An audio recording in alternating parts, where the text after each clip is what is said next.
म्हणजे आता आपण जे नेदरलँड मध्ये फिरतो त्यावेळेस हे असं बस कार्ड असते. हे बस कार्ड आपल्या ट्रेनला, ट्रॅम्पला आणि बसला सगळीकडे चालते. तर त्याला आपण रिचार्ज करणार आहे. रिचार्ज साठी अशी मशीन ठेवलेली असते, आपलं आपण स्वतः करू शकतो. आता हा रिचार्ज कसा करतोय आपण ह्या सगळ्या गोष्टी मी दाखवतोय. पद्धतीनं मशीन आहे रिचार्जची. तर बघू शकतो आपण कसं रिचार्ज करतोय.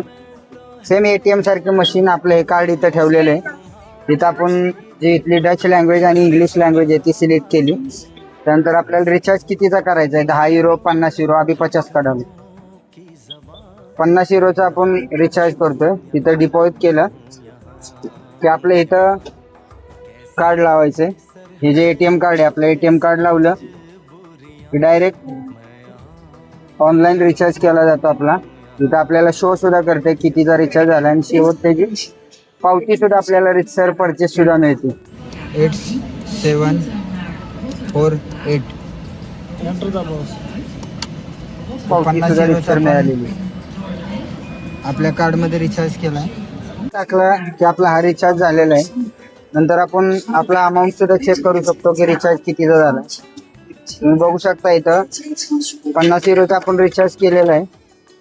आता बॅलन्स आहे आपला 48 युरो, म्हणजे जवळजवळ 5,000चा इंडियन मध्ये रिचार्ज केलाय.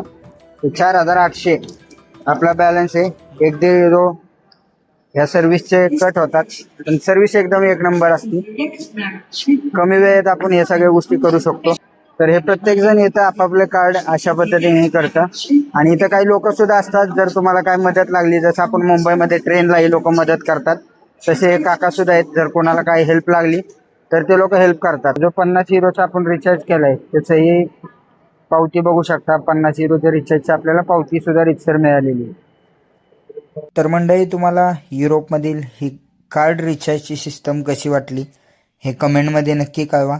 आणि अशाच प्रकारच्या नवनवीन व्हिडिओ पाहण्यासाठी स्वप्न परदेशाचे विथ अजिंक्य या आपल्या लाडक्या यूट्यूब चॅनलला सबस्क्राईब करायला मात्र विसरू नका. जय हिंद, जय महाराष्ट्र.